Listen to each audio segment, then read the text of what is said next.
Mapagpalang araw mga kasalo, kumusta po kayo? Kumusta po ang lahat? Ayan po, ngayong araw po, nilagnat po ang Disney princess po natin na si Fion Fion. Ayan, nilagnat po siya. Kidding aside po, bibili po tayo ng pandesal ngayon sa may kanto lang. Nag-request po si Sao na pagluto daw po natin siya ng sopas. Ayan, magluto po tayo. Syempre, pagluto natin siya. Ayan. Tara po, bili lang po muna. May sasabihin ka ba sa? Wala. Para lang po makita nyo siya. Ayan po siya. Magdamag. Ano ba yung kabukas sa Tagalog? Magdamag din ba yan yung kabukas? Magsimula gabi hanggang umaga po siya, umiiri po siya. Ayan. Tara, bili lang po tayo. Ano? Umiiri? Ay, dumadaing. Ang hirap talaga magtagalog kapag puro kang kapampangan talaga or puro yung salita mo. Lang. Tara po. Hingi po pala tayo ng pambili. Paalis na ako. Naalala ko, wala akong pambili. Nasaguan mo kasi. Pandesal at saka yung gatas na sinasabi mo. Tsaka corned beef. Corn beef daw yung ano natin. Bili lang. Magkano pandesal? 50? Toasted o semi-toasted? Hindi, dagdagan mo na kasi si Rai Rai gusto yung pandesal. Oo, inubos niya yung 50 kagabi eh. 70 siguro. 70. Tapos, ano ba? Kaya 100 na.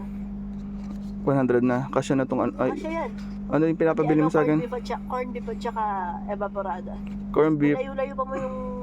Oo nga. Ayan, medyo malayo-layo po yung ano natin pagbibilhan natin ng corn beef.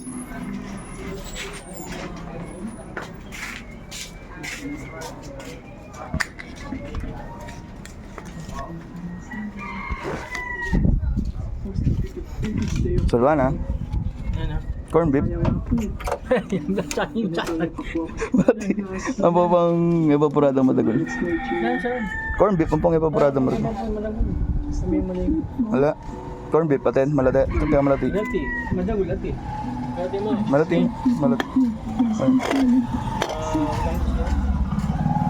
Magkain eh. Sige, balikan mo yapat.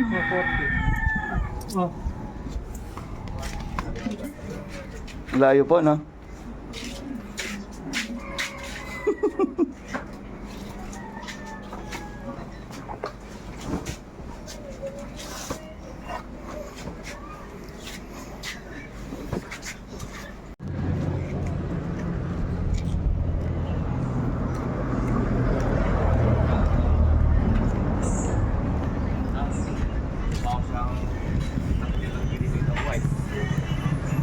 Oh, excuse me po.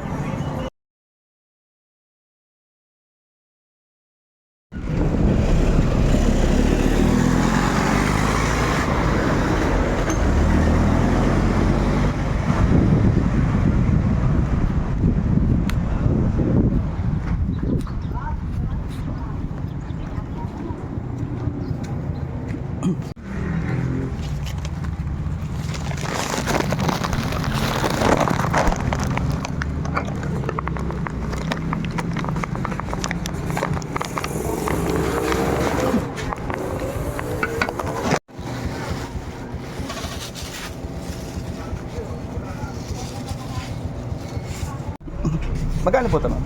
38.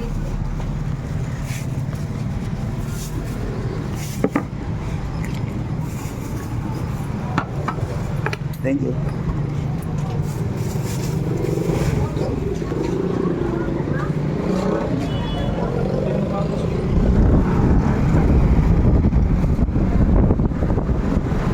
Yun po, no, pinasok po natin si Sao, nagtanong po tayo ng mga kailangan at kung ano yung dapat natin gawin. Hindi na po natin binidyoan para hindi lang po siya mahirapan magtagalog, tsaka yung nahirapan siya po kasi siyang huminga, para diretso na lang po yung turo niya sa atin. Ayan.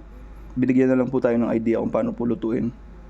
Hindi po kasi tayo talaga nagluluto, pero gusto ko po siyang hiligan dahil sa food, ano po siya, related talaga sa food. Ayan. Kuhanin lang po natin yung mga dapat na nakasulat dito. Tara po. Ayun, ito, try ko. Tapos lalagyan ko ng mantika. Hindi pa, wala mantika. Pag nilalagay doon sa mga juice.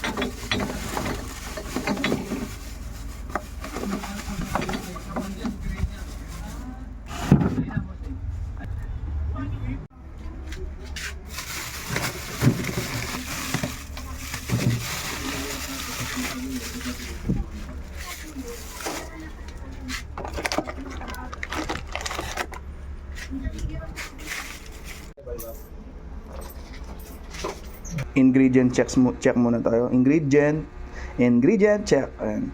Carrots, tapos red bell pepper, cabbage, ano na po yung ano natin yan, mga natira. Butter, corned beef, ayan. Hot dogs, shell, yung shell wala pa. Celery pala, hindi nakasulat dito sa baba siya nakasulat. Bawang at saka sibuyas. Ayan. Dinala po natin guys sa itong mga ano, shell. Hindi ko po alam gaano karami. Alin dito?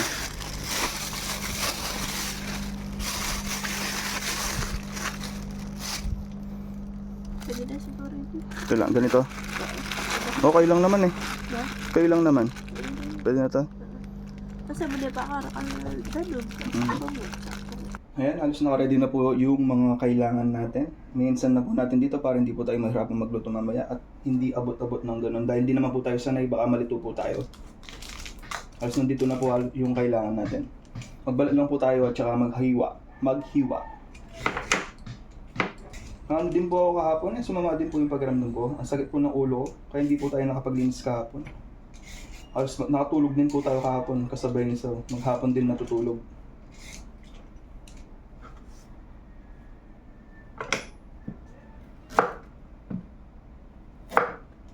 Si Satan po kasi, alam niyo po yung tactics niya.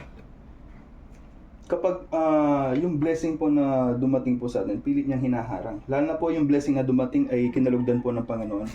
Expect na po natin nun na titirahin tayo ni Satanas. Para lang po bumalik tayo sa dati natin mga buhay. Kasi alam mo po pag kinalugdan ng Panginoon yung blessing na dumadating sa atin, pinipigilan po ni Satanas. Dati po kasi yung paniniwala ko, basta dumating yung blessing kahit na masama, ito kahit saan to galing, blessing ito. Magpe-flex pa nga po ako sa Facebook nun eh. #blessed. Tapos yung blessing na dumating, hindi naman godly. Bagkus way ni Satan. Kaya hindi po lahat ng blessing, oo, pag-aari po ng Panginoon yung lahat ng meron tayo dito. Yan, itong ganito, ito, sa kanya to, damit, bahay, sa kanya po lahat yan. Yun nga lang, minsan, hindi po natin alam, nakukuha natin po yung mga blessing in a Satan way. Yung ano po ni Satanas, kung baga plano po niya, yung way po niya kung paano po natin kinuha yung blessing. Kaya hindi po lahat ng blessing na nakikita natin ay kinalugdan po ng Panginoon. Bagkus yung iba po, galing po yung kay Satanas. Nakita naman po natin sa ano, actually sa mga hindi po nakaalam, sa biblical po yun. Ultimo si Satanas ay inoperan po si Jesus Christ. Sambahin mo lang ako, sabi niya gano'n. Ibibigay ko sa iyo yung ganito, ganyan. Ngunit ano po sabi ng Panginoon? Kaya yung mga nagkita po natin, lana, si Satan po yung nagpapaano sa atin, yung inggit, gano'n. Gusto po niyang kainggitan natin yung ibang nagkita natin sa internet. Way po niya lahat yun. At ginagamit din niyang kasangkapan yung internet para magkasala yung ibang tao. Kaya kailangan po natin ng discernment talaga. Righteous judgment. Tsaka po yung conviction po ng Holy Spirit. Pag sinabi ng Holy Spirit na wag po. Pag sinabi niyang ganito yung gawin mo, ganito po yung gawin mo. Once na tinanggap po kasi natin ng Panginoon Jesucristo po, papasok na po yung Holy Spirit sa atin, yung conviction po niya, yung discernment. Kaya kailangan po pakinggan po natin yung Holy Spirit. Kasi si Holy Spirit lang po yung nakakaalam ng daan. At yung daan pong yun ay si Panginoong Jesucristo po. Tapos meron din po tayong kanya-kanyang callings kung ano po yung trabaho natin as a Christians po. Hindi po tayo magkakapareho. Sabi nga po marami yung tinawag, ngunit kakaunti yung pinili. Pero sana po mapunta po tayo dun sa mga pinili. Pagdasal po natin na tayo mapunta dun. Masulat yung pangalan natin sa aklat ng buhay. Kasi pag wala daw po yung pangalan natin sa aklat ng buhay, sa impyerno po tayo mapupunta. Yun nga po, yung iba-iba yung colleagues natin. Meron sa ganito, meron mga preachers, meron taga messenger. Kaya hindi po magkakatulad yung tinawag po ng Panginoon. Para lang po maikalat yung kanyang mabuting balita. Ngayon nga po, namatay po siya sa krus. Binuhay muli ng Panginoon Diyos para maligtas yung mga sangkatauhan. Paano ba kasi ito?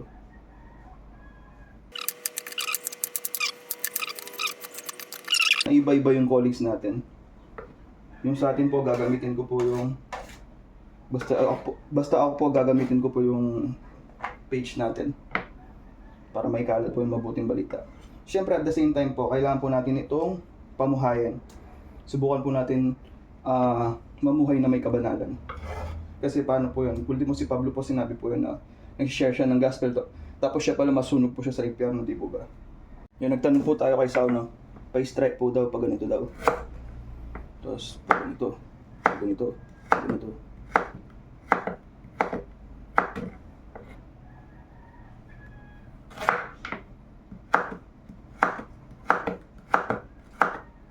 Pero nag-enjoy po ako nagluluto sa totoo man.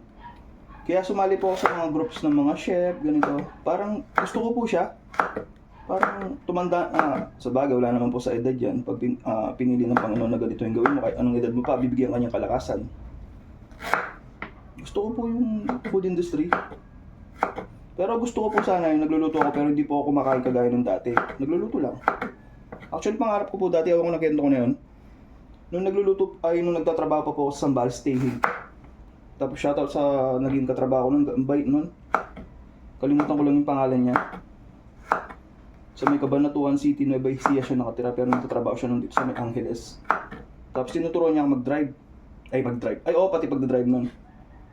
Tinuturuan din niya ako magluto. Yung tinuturo niya sa akin nun, yung adobo, ginataang adobo. Kaya hindi ko makalimutan yun. Plano ko po sana nun, kaya gusto ko matutong magluto, ipagluto ko yung pamilya ko pag uwi ko. Binata pa po ako nun eh. Kasi nga hindi po masyadong marunong magluto yung nanay ko nun. Plano ko sana silang supresahin. Kaso pinauwi po ako ng Pampanga, hindi ako natuto. Ngayon pala yung time. Ngayon 34 years old na ako. 18 pa lang ako nun eh. Tapos naalala ko nung binata po ako, bata pala, mga teenager, mga high school, gano'n. Yung mga, di ba, yung mga pagtambay po kayo, nagluluto-luto, gano'n. Yung mga kapitbahay namin nun, magaling magluto. Tapos nagluluto sila. Umuwi po ako, gumawa po ako ng sarili kong adobo. Adobong kangkong dahil malapit po kami sa mga, garden kung tawagin na maraming, natawag dito? Basta marami pong mga gulay na, ganun po yung negosyo nila, nagtatanim ng gulay. So ayun, gumawa po ako ng adobo. Grabe yung lasa nun, hindi ko makalimutan yung lasa nun, ang sama! Tapos magsimula po nun, hindi na po ako nagluto. Hindi nga po ako marunong magprito ng ganito, ganyan. Prito po ako ng hotdog, frozen pa, kaya pag kinain ko, ang tigas pa. Ganun po ako dati. Tapos nalaman ko lately na yung pagluluto, hindi po siya binibigla, kailangan ng oras. Kasi matagal talaga, oras talaga. Ako po kasi dati minabadali ko lahat. Ngayon kailangan po pala oras.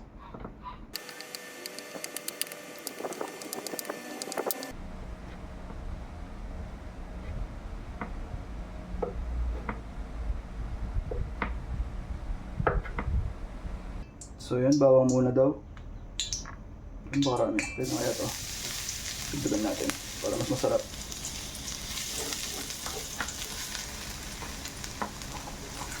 Bas, bilis masunog ah.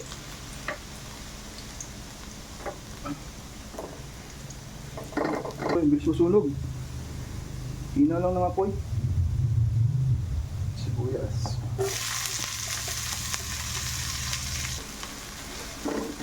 Tapos patis daw, sabi niya sa mga isang kutsarang patis. Sabi natin kutsara ko to. Ayan, mukhang kutsara na to. Ayun, namoy ko na yung namoy ko na yung patis. Sabi niya sa pag namoy na daw yung patis, pwede nang ilagay yung corned beef. Ayun, mabilis.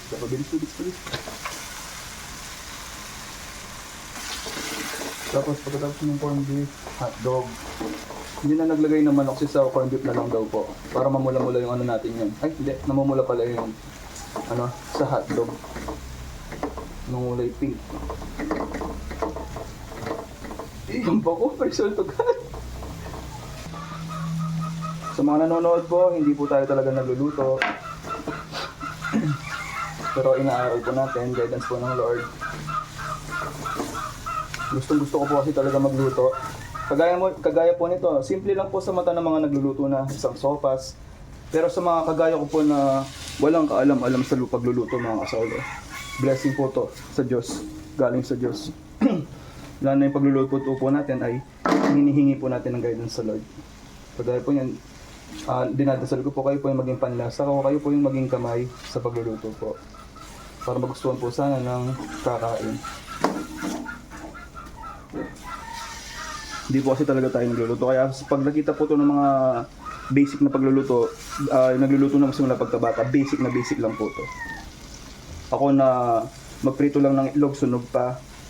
Magprito ng hotdog, malamig pa yung loob. Sobrang blessing po to.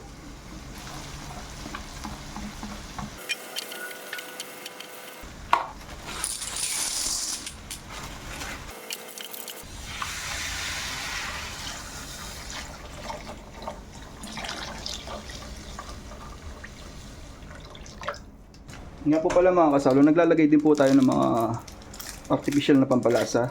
Hindi ko na lang po siya pinapakita sa video dahil para hindi na lang po matrigger yung mga healthy conscious po natin ng mga manonood. Pero naglalagay po tayo to para ma-enhance po yung lasa.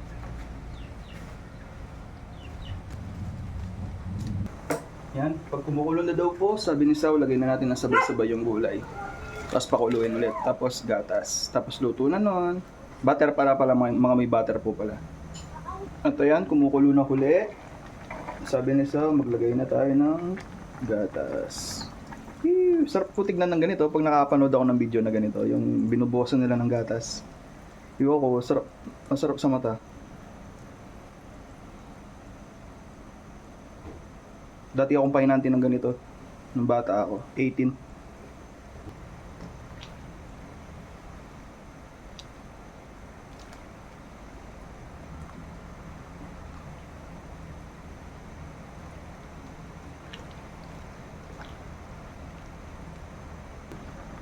Ayan, dahil kumukulo na, lagay na natin yung butter na sinabi ni Sal.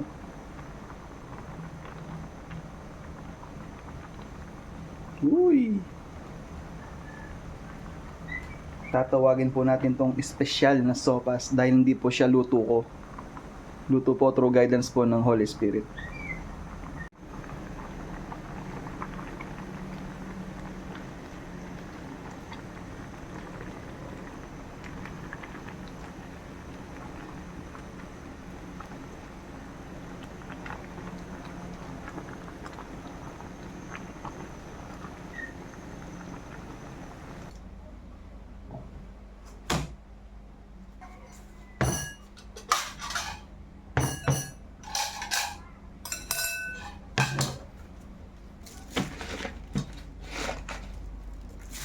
May kabalo na.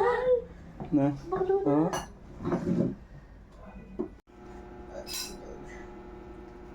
Choppy pa ngayon mo na yun. Ang bango po. Ang bango, oh. Alam mo yung sumisipon na ako tsaka inuubo, pero ano po, ang bango pa rin niya. Sabi ni ate, ang sarap.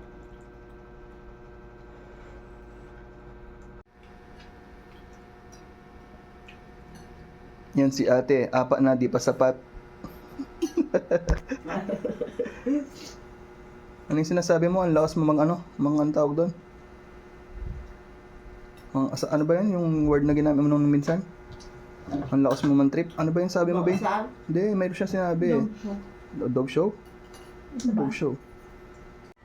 Ngayon po mga kasalo, oras na 2:50. Tapos na rin kumain yung mga bata at si Sao.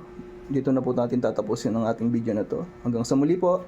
Ingat po ang lahat. Salamat po sa walang sawa ninyong pagsubaybay. God bless us all po. Bye! Yan po sa tingnan niyo po, maga-maga pa.